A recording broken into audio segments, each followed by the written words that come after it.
Hollywood setup आपका स्वागत करता है एक नई मूवी एक्सप्लेनेशन वीडियो में। तो कहानी की शुरुआत होती है सन 1890 से, जहां पर हमें जैंग नाम के एक आदमी को दिखाया जाता है जिसने लंदन की बैंक में से कुछ चुराया होता है।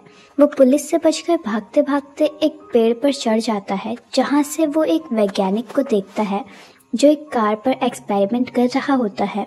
वो अपने नौकर को उस कार को चलाने को कहता है, लेकिन वो कार चलाने से मना कर देता है और नौकरी छोड़कर चला जाता है। जैंग अपनी जान बचाने के लिए पेड़ से कूदकर उस साइंटिस्ट को कहता है कि मैं तुम्हारे लिए ये काम करने को तैयार हूँ।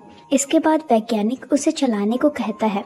जैंग कार चलाता है और लगातार स्पीड बढ़ाते चला जाता है, जिस वजह से कार ट्रैक से नीचे उतर जाती है और एक चीज से टकराती है और जैंग उड़ता हुआ सीधा खंबे से टकरा जाता है। खंबा भी टेढ़ा हो जाता है, लेकिन जैंग बिल्कुल ठीक होता है। अब वो समझ चुका है कि अगर वो वैज्ञानिक के साथ रहा तो वो अपनी जान से हाथ धो बैठेगा, इसीलिए वो जाना चाहता है। जैसे ही वो यहाँ से जाने के लिए कदम बढ़ाता है, वो देखता है कि उसके आसपास पुलिस है, इसीलिए ना चाहते हुए भी उसे उस वैज्ञानिक के पास जाना पड़ता है। वैज्ञानिक अब उसे अपनी लैब में ले जाता है, जहाँ पर वो साइंटिस्ट को अपना झूठा नाम बताता है। इसके बाद वो जैंग को बताता है कि मैं एक उड़ने वाला प्लेन बनाना चाहता हूँ। ये सुनकर जैंग को बहुत खुशी होती है, क्योंकि अब तक आसमान में उड़ने वाली कोई भी चीज़ नहीं बनी है। रात को जैंग को दिखाया जाता है जो बैंक से चुराई हुई चीज़ को अपनी पोटली से बाहर निकालता है, और ये होते हैं लाफिंग बुद्धा। दरअसल उसके गांव में किसी ने इस मूर्ति को चुरा लिया था और लंदन के बैंक के लॉकर में रख दिया था, और जैंग ने इसी मूर्ति को चुराया था, जिस वजह से पुलिस उसके पीछे है। इसके बाद वो अपने पिता को लेटर लिखता है कि वो जल्द से जल्द अपने गांव आ जाएगा और गांव में सब कुछ ठीक हो जाएगा। दरअसल इस मूर्ति के चोरी होने के बाद उनके गांव में बहुत सारी प्रॉब्लम्स आ गई थी। इसके बाद हमें लॉर्ड कैल्विन को दिखाया जाता है जो मिनिस्टर ऑफ साइंस है।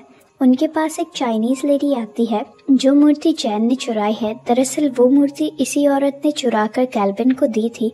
दरअसल ये चाइनीज लेडी मूर्ति को बेचकर बहुत सारे पैसे कमाना चाहती है, पर अब जैंग ने उस मूर्ति को चुरा लिया है। वो कैल्विन को कहती है कि तुम किसी भी तरह से उस मूर्ति को वापस हासिल करो, और अगर कैल्विन ऐसा नहीं कर पाए तो ये चाइनीज लेडी उसे मार देगी।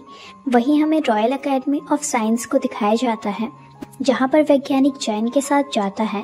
यहाँ पर लॉर्ड कैल्विन भी होता है जो यहाँ का मिनिस्टर ऑफ साइंस है। वैज्ञानिक उसे बताता है कि मैंने गाड़ी का एक ऐसा इंजन बनाया है जो 50 किलोमीटर प्रति घंटे की स्पीड से चल सकता है। कैल्विन उसकी बातों पर यकीन नहीं करता और उसका मजाक उड़ाता है। वैज्ञानिक कहता है कि अब मात्र 80 दिनों में पूरी दुनिया का चक्कर काटा जा सकता है। लॉर्ड कैल्विन कहता है कि ऐसा पॉसिबल ही नहीं है, और इन दोनों के बीच में बैठ लग जाती है। वैज्ञानिक कहता है कि अगर मैं 80 दिनों में पूरी दुनिया का चक्कर काट कर आ गया तो मिनिस्टर ऑफ साइंस की सीट मुझे दी जाएगी, और अगर मैं 80 दिनों में वापस ना आ पाया तो इसके बाद मैं कोई भी एक्सपेरिमेंट नहीं करूँगा। अभी दोनों के दोनों वापस घर आ जाते हैं। वैज्ञानिक ने शर्त तो लगा दी होती है, लेकिन वो परेशान होता है। जैंग उसे हौसला देता है। वो कहता है कि हम दोनों मिलकर इस काम को करेंगे। दरअसल जैंग इसके जरिए अपने गांव तक पहुंचना चाहता है और उस मूर्ति को जो उसके पास है वो अपने पिता को देना चाहता है। अब ये अपनी गाड़ी लेकर लंदन की सड़कों पर निकल पड़ते हैं, लेकिन तभी वहाँ पर लॉर्ड कैल्विन का एक आदमी आता है जो कि एक पुलिस ऑफिसर होता है, और इन्हें कहता है कि तुम लंदन की सीढ़ियों पर इस गाड़ी को चला नहीं सकते, ये इल्लीगल है। इसीलिए इन दोनों को आगे बिना गाड़ी का सफर तय करना पड़ता है। तभी जैंग देखता है कि उसके आसपास बहुत सारे चाइनीज लोग हैं। जैंग समझ जाता है कि ये उसी लेडी के आदमी हैं जिसने उसके गांव से मूर्ति को चुराया था। वो वैज्ञानिक को लेकर आर्ट गैलरी में चला जाता है, जहाँ पर बहुत सारी पेंटिंग्स होती है। पर वैज्ञानिक देखता है कि एक पेंटिंग में आदमी उड़ रहा है। वैज्ञानिक को पेंटिंग बहुत पसंद आती है जो कि एक लड़की ने बनाई होती है। अब यहाँ आर्ट गैलरी के अंदर चाइनीज गुंडे आ जाते हैं जो बाहर थे, लेकिन जैंग उन सब का मुकाबला करता है और एक एक करके सबको बहुत बुरी तरह से मारता है। तभी यहाँ पर आर्ट गैलरी का ओनर भी आ जाता है और वो उस पेंटर को ये कहकर निकाल देता है कि तुम्हारी पेंटिंग बिल्कुल भी अच्छी नहीं है।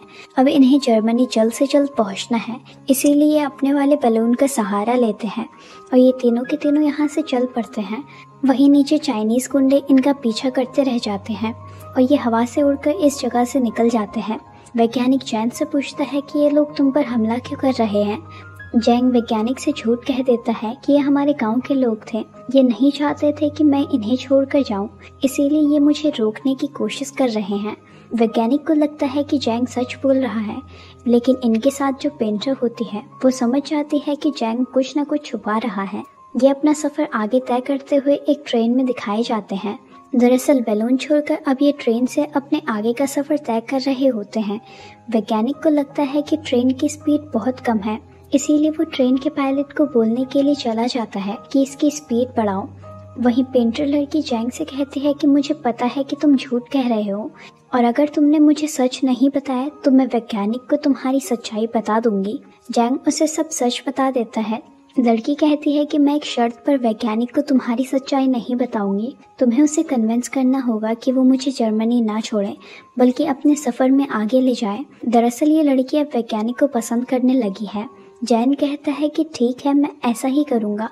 वहीं ये सफर में आगे बढ़ते हुए टर्की पहुंच जाते हैं, जहां पर राजा के सिपाही इनके पास आते हैं और राजा के पास चलने के लिए कहते हैं। हालांकि वैज्ञानिक नहीं जाना चाहता क्योंकि इन्हें 80 दिनों में पूरी दुनिया का चक्कर लगाकर इंग्लैंड वापस पहुंचना है, लेकिन सिपाही जबरदस्ती उन्हें अपने राजा के पास ले जाते हैं। राजा इन तीनों का स्वागत करता है, लेकिन यहाँ पर राजा को पेंटर लड़की पसंद आ जाती है, इसीलिए वो इनसे कहता है कि मैं इस लड़की से शादी करूंगा। लेकिन वैज्ञानिक भी अब उस लड़की को पसंद करने लगा है। राजा कहता है कि तुम दोनों यहाँ से जा सकते हो। ये दोनों उस लड़की के बिना यहाँ से जाना नहीं चाहते, पर इनके पास कोई भी रास्ता नहीं होता। तभी ये देखते हैं कि वहाँ पर राजा की एक फेवरेट मूर्ति है। वैज्ञानिक उस मूर्ति को थोड़ा सा झुका देता है और कहता है कि अगर तुमने इस लड़की को नहीं छोड़ा तो मैं इस मूर्ति को तोड़ दूंगा। राजा फौरन उस लड़की को छोड़ देता है और वैज्ञानिक उसे कहता है कि अब तुम दूर किसी कमरे में चले जाओ, और सबके सब वहाँ से चले जाते हैं। लेकिन गलती से वैज्ञानिक से उस मूर्ति का हाथ टूट जाता है। ये वहाँ से बाहर की तरफ भागते हैं और जो हाथ मूर्ति का टूटा होता है वो उसी हाथ से उस दरवाजे को बाहर से लॉक कर देते हैं और इस तरह से तीनों के तीनों यहाँ से बचकर निकल जाते हैं। वहीं इंग्लैंड में दिखाया जाता है कि लॉर्ड कैल्विन को पता चल चुका है कि ये तीनों के तीनों हिंदुस्तान पहुंच चुके हैं और सन 1890 में हिंदुस्तान पर इंग्लैंड रूल करता था। इसीलिए लॉर्ड कैल्विन के मन में एक आइडिया आता है। वो वहाँ पर वैज्ञानिक और उसके साथी को ब्रिटिश सिपाहियों से अरेस्ट करवाने का सोचता है ताकि उनका सफर वहीं पर रुक जाए और 80 दिनों में वैज्ञानिक कभी भी लंदन वापस ना आ पाए। इसीलिए हिंदुस्तान में ब्रिटिश सोल्जर्स इनको ढूंढना शुरू कर देते हैं। वो इनका पीछा करते हैं, लेकिन जैंग बड़ी चालाकी और खूबसूरती से इन दोनों को बचाकर यहाँ से निकाल ले जाता है और अभी तीनों के तीनों चाइना पहुँच जाते हैं। चाइना जहाँ पर जैंग का गाँव है। जैंग अपने गाँव पहुँचता है। उसे देखकर पूरा गाँव बहुत खुश होता है और यहाँ पर वैज्ञानिक को पता चलता है कि जैंग ने उससे झूठ बोला था और इस झूठ में पेंटर लड़की भी शामिल है जिससे वो प्यार करता है। इस बात से वैज्ञानिक को बहुत दुख होता है और वो इन्हें छोड़कर यहाँ से निकल जाता है। पर यहाँ पर वो चाइनीज लेडी जो मूर्ति को हासिल करना चाहती है, उसके आदमी वैज्ञानिक को पकड़ लेते हैं और साथ ही जैंग और उसकी पार्टनर लड़की को भी पकड़ लेते हैं। ये इन तीनों को बैम्बू के रैक में पूरी तरह से बांध देते हैं और इनसे मूर्ति की डिमांड करते हैं, लेकिन इनमें से कोई कुछ भी नहीं बताता। और अब जब ये वैज्ञानिक को मारने की कोशिश कर ही रहे होते हैं, तभी जैंग कहता है कि अगर हिम्मत है तो मुझसे आकर लड़ो। इसके बाद जैंग को खोल दिया जाता है और वो इनका एक एक करके मुकाबला करता है, लेकिन इनकी तादाद बहुत ज़्यादा होती है, इसीलिए जैंग अकेला इन्हें मार नहीं सकता। तभी जैंग के साथी आ जाते हैं जो जैंग की ही तरह मार्शल आर्ट्स जानते हैं और इस तरह से ये सब मिलकर इन्हें हरा देते हैं और वैज्ञानिक यहाँ से अकेले ही आगे के सफ़र पर निकल पड़ता है और कुछ ही दिनों में अमेरिका पहुँच जाता है। अमेरिका जहाँ पर उसकी मुलाकात एक लड़की से होती है जो कि फ्रॉड होती है। वो वैज्ञानिक के सारे पैसे लूटकर भाग जाती है। अब वैज्ञानिक के पास पैसे नहीं हैं और बिना पैसों के वो आगे का सफ़र तय नहीं कर सकता। वो हताश हो जाता है और तभी वहाँ पर पेंटर लड़की और जैंग आ जाते हैं। इन दोनों को देखकर वो बहुत खुश हो जाता है और अब वैज्ञानिक इन दोनों को माफ़ कर चुका होता है। वहीं लंदन में लॉर्ड कैल्विन को दिखाया जाता है। और उस चाइनीज़ लेडी को भी दिखाया जाता है जो मूर्ति को हासिल करना चाहती है। वो चाइनीज़ लड़की कहती है कि हमने मूर्ति को तो खो दिया है, लेकिन उसी गांव में एक हीरो की भी खदान है जहां से हम हीरे हासिल कर सकते हैं। लॉर्ड केल्विन कहता है कि सबसे पहले हमें वैज्ञानिक को 80 दिनों में पूरी दुनिया का सफ़र तय करने से रोकना होगा। अगर उसने ऐसा कर लिया तो मैं अपनी नौकरी से हाथ धो बैठूंगा और चाह कर भी मैं तुम्हारी मदद नहीं कर पाऊंगा। यानी कि चाइनीज़ लेडी को सबसे पहले इन तीनों को लंदन पहुंचने से रोकना होगा। वहीं तीनों को दिखाया जाता है जो कि ट्रेन का सफ़र कर रहे होते हैं और अब ये न्यूयॉर्क पहुंच चुके हैं और आज इन्हें लंदन से निकले हुए पूरे 72 दिन हो चुके हैं। यानी कि इनके पास मात्र 8 दिन बचे हैं। 8 दिनों में इन्हें लंदन पहुंचना होगा, पर पुलिस इन्हें अरेस्ट कर लेती है और उसी चाइनीज़ लेडी के हवाले कर देती है जो अपने आदमियों के साथ इन तीनों का इंतज़ार कर रही होती है। हालांकि जैंग इन दोनों से कहता है कि तुम यहाँ से निकल जाओ, तुम्हारा निकलना ज़रूरी है, लेकिन वैज्ञानिक कहता है कि मेरे लिए सबसे ज़रूरी तुम हो।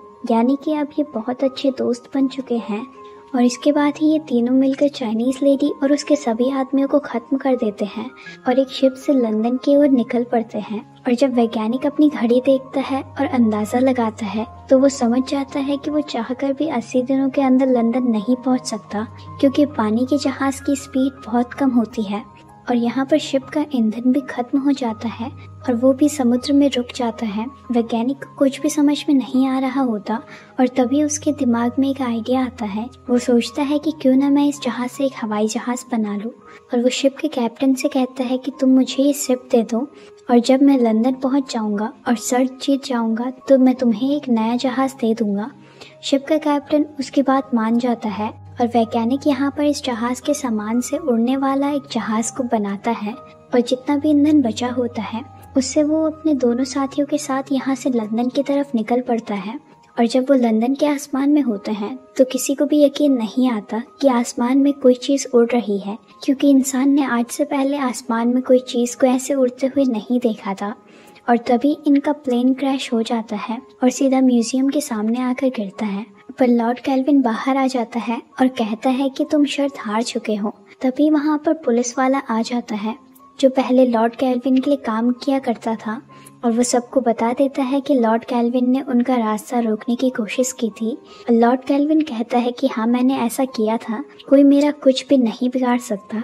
और वो क्वीन की भी इंसल्ट करता है और अगले ही पल उसके पीछे क्वीन आ जाती है और वो उसे अरेस्ट करवा देती है और इन तीनों से कहती है कि तुमने बहुत अच्छा काम किया। लेकिन वैज्ञानिक को लगता है कि वो अपना सफ़र 80 दिनों में पूरा नहीं कर पाया। लेकिन तभी क्वीन कहती है कि तुम्हारे पास अभी भी एक और दिन बचा है। दरअसल वैज्ञानिक के पास जो घड़ी होती है उसके हिसाब से 80 दिन पूरे हो चुके हैं और वो शर्त हार चुका है। यहाँ पर जैंग उसे बताता है कि हमने 24 देशों को पार किया है और जब भी हम किसी देश को पार करते थे मैं तुम्हारी घड़ी को 1 घंटा आगे कर देता था, जिसके हिसाब से अब भी तुम्हारे पास 1 दिन बचा हुआ है। ये सुनने के बाद वैज्ञानिक को बहुत खुशी होती है और साथ ही उसे रॉयल एकेडमी ऑफ साइंस का हेड बना दिया जाता है। और इसी के साथ ये कहानी यहीं पर ख़त्म हो जाती है। उम्मीद करते हैं कि आपको हमारी एक्सप्लेनेशन पसंद आई होगी। Thanks for watching.